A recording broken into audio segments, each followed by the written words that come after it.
शहर से दूर एक छोटे से जंगल में टूनी चिड़िया रहती थी, जो बचपन से ही बहरी थी। बहरी होने के कारण उसे काफी संघर्षों का सामना करना पड़ता था। वो हमेशा अकेले रहना पसंद करती थी। टूनी चिड़िया हमेशा पक्षियों से दूर रहा करती थी, क्योंकि वो सारे पक्षी उसके बहरेपन का मजाक उड़ाते थे। एक दिन टूनी चिड़िया अपने घर के बाहर पेड़ पर बैठकर कहती है, भगवान ने अगर मुझे बहरा नहीं बनाया रहता तो मैं दूसरे पक्षियों के साथ हंसी खुशी मिलकर रहती और वो सारे पक्षी मेरा बहरेपन का मजाक नहीं उड़ाते। इतना कहने के बाद टूनी चिड़िया खाने की तलाश में निकल जाती है। बहुत ढूंढने के बाद उसे गेहूं के दाने मिलते हैं। वो उसे लेकर अपने घर जा ही रही होती है कि रास्ते में कुछ शरारती पक्षी उसे घेर लेते हैं। तभी कालू कौवा कहता है, ओए बहरी टूनी, कहाँ जा रही है? चल अपना खाना मुझे दे दे, नहीं तो तुझे डंडे से बहुत मारूंगा।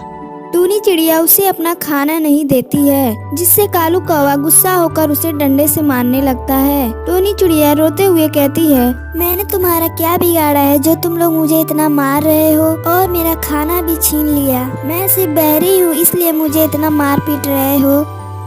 ओए बहरी टूनी, ज्यादा बोलेगी, चल अपना खाना दे और घर जा। कालू कौवा खाना छीनकर बहुत खुश होता है और इधर टूनी चिड़िया रोते हुए अपने घर आ जाती है। वह कालू के डर से बहुत दिनों तक अपने घर में ही रहती है। वो सोचती है कि अगर वो बाहर जाएगी तो फिर से सारे पक्षी उसे बहुत मारेंगे। हे भगवान, मैं कब तक इस तरह घर में ही कैद रहूंगी? मैंने कितने दिनों से कुछ नहीं खाया है। अगर ऐसा ही चलता रहा तो मैं भूखी ही मर जाऊंगी। मुझे हिम्मत करके बाहर जाना होगा।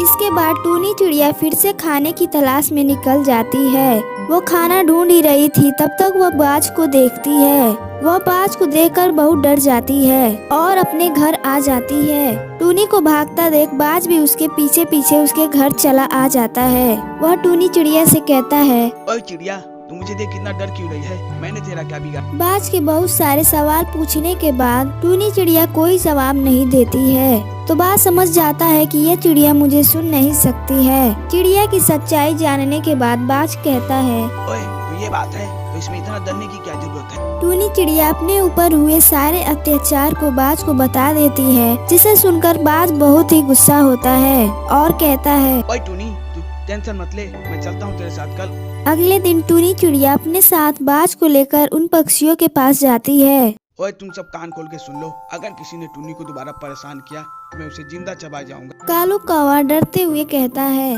बाज भैया, अब हम टूनी को कभी परेशान नहीं करेंगे।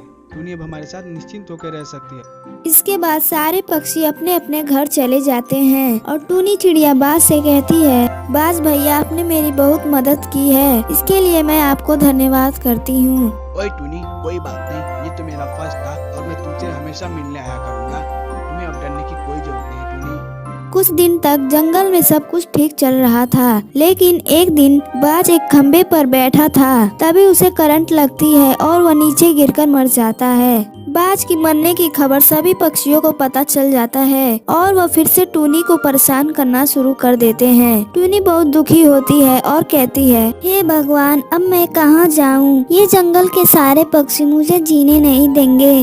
टूनी चिड़िया इसके बारे में बहुत सोचती है, लेकिन वो अपने जिंदगी से हार मान लेती है और अंत में एक पेड़ के नीचे फांसी लगा लेती है। जब सभी पक्षियों को इसके बारे में पता चलता है तो वह उसके पास जाते हैं, लेकिन तब तक बहुत देर हो जाती है और टूनी चिड़िया मर जाती है। ये सब हम लोगों की वजह से हुआ है। अगर हमने इसे इतना परेशान न किया होता तो टूनी चिड़िया आज हम लोगों के साथ। अंत में सभी पक्षियों को अपनी गलती का एहसास हो जाता है, लेकिन तब तक बहुत देर हो जाती है। इस कहानी से हमें यही सीख मिलती है कि हमें किसी की कमजोरी का मजाक नहीं उड़ाना चाहिए। गर्मी का मौसम शुरू हो गया था। सभी पक्षियों को गर्मी के कारण काफी दिक्कतों का सामना करना पड़ता था। एक दिन टूनी चिड़िया सभी पक्षियों को इकट्ठा करती है और कहती है, दोस्तों, इस बार की गर्मी काफी अत्यधिक है। इससे बचने के लिए हमें कोई उपाय करना चाहिए। हाँ टूनी बहन, बोलो, हमें क्या करना चाहिए? दोस्तों, हमें इस भीषण गर्मी से बचने के लिए इस जंगल को छोड़ना पड़ेगा। टूनी बहन, हम अपना घर छोड़कर कहीं नहीं जाएंगे। हमने इसे काफी मेहनत से बनाया है, ऐसे कैसे हम इसे छोड़कर चले जाएं? कबूतर बहन टूनी सही कह रही है। इस बार की गर्मी काफी अधिक है। अगर हम जंगल छोड़कर नहीं जाएंगे तो हम इस गर्मी में मर जाएंगे। और रही बात घर की, तो हम लोग फिर से घर बना लेंगे। ठीक है मिट्टू बहन, तब हमें अभी निकलना चाहिए।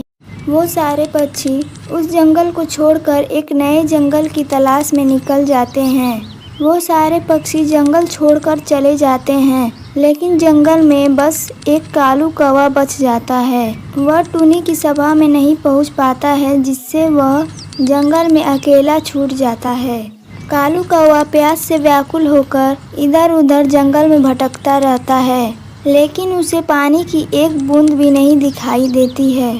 कालू कौवा एक टहनी पर बैठ जाता है और कहता है, हे भगवान, पानी की एक बूंद भी नहीं दिखाई दे रही है। मैं कहाँ पानी पीऊँ? लगता है मैं प्यास की वजह से इस जंगल में मर जाऊंगा। मैंने सारी जगह पानी देख लिया, लेकिन कहीं भी नहीं मिला। अब मैं क्या करूँ? इतना कहकर वह फिर से पानी की तलाश में निकल जाता है। थोड़ी दूर जाने पर उसे एक घड़ा दिखाई देता है। वह घड़े के पास जाता है और कहता है, लो, पानी मिला भी तो आधा भरा हुआ। मेरी चोंच तो वहाँ तक पहुँच ही नहीं पा रही है। अब मैं कैसे पानी पीऊँ? मुझे इस पानी में पत्थर डालनी पड़ेगी, जिससे पानी ऊपर आ जाएगी और मैं आसानी से पानी पी लूँगा। कालू कौवा पत्थर की तलाश में निकल जाता है। बहुत ढूंढने के बाद उसे पत्थर मिलता है। कालू कौवा पत्थर के पास जाता है और कहता है, ये तो बहुत सारे पत्थर हैं। मैं इन पत्थरों को जब तक ले जाऊंगा तब तक मैं रास्ते में ही मर जाऊंगा।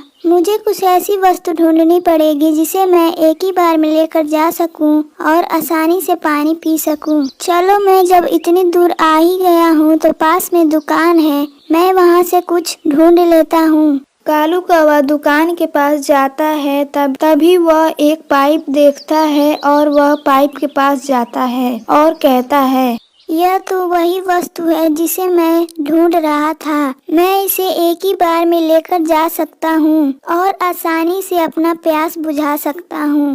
कालू कौवा उस पाइप को लेकर घड़े के पास चला जाता है। घड़े के पास पहुंचकर वह पाइप को उस घड़े में डाल देता है और आसानी से पानी पी लेता है और अपनी प्यास बुझा लेता है।